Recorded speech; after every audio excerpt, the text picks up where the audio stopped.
स्वास्थ्य मुसीबत के बढ़ते संक्रमण के चलते राज्यों के अस्पताल में आइसोलेशन वार्ड की कमी हो गई, जिसके बाद सरकार ने संक्रमित होने पर लोगों को घर में ही आइसोलेट होने की सलाह दी। लेकिन इसके बाद ही केंद्र के दिशा निर्देशों के अनुसार जिस घर से संक्रमित होने की खबर होती थी, उस घर के बाहर बड़ा सा बैनर लगा दिया जाता था जिसमें संक्रमित व्यक्ति का नाम लिखा होता था। लेकिन अब सुप्रीम कोर्ट ने इस पर अपना नया फैसला सुनाया है। देखिए रिपोर्ट। साल की शुरुआत में ही देश में स्वास्थ्य मुसीबत ने दस्तक दे दी थी, जिसके बाद 25 मार्च से देश में पूर्णबंदी का फैसला लिया गया। लेकिन संक्रमण का दायरा बढ़ता चला गया और अस्पतालों में मरीजों की भीड़ बढ़ गई, जिससे अस्पतालों के आइसोलेशन वार्ड में बेड की कमी आ गई और सरकार ने लोगों को घर पर ही आइसोलेट होने की सलाह दे दी।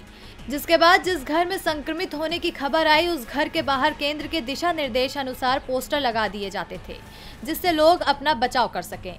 लेकिन अब सुप्रीम कोर्ट ने केंद्र के दिशा निर्देशों पर गौर करते हुए बुधवार को कहा है कि संक्रमित व्यक्ति के घर के बाहर पोस्टर नहीं लगाने चाहिए।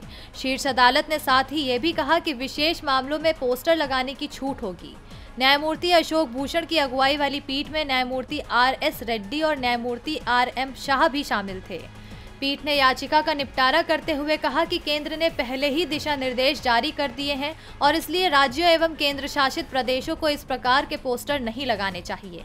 केंद्र ने पहले ही शीर्ष अदालत से कहा था कि दिशा निर्देशों में संक्रमित मरीजों के घर के बाहर पोस्टर लगाने संबंधी कोई निर्देश नहीं दिया गया है और पोस्टर लगाने का मकसद किसी की मानहानि करने की मंशा नहीं हो सकती। DB लाइव की रिपोर्ट।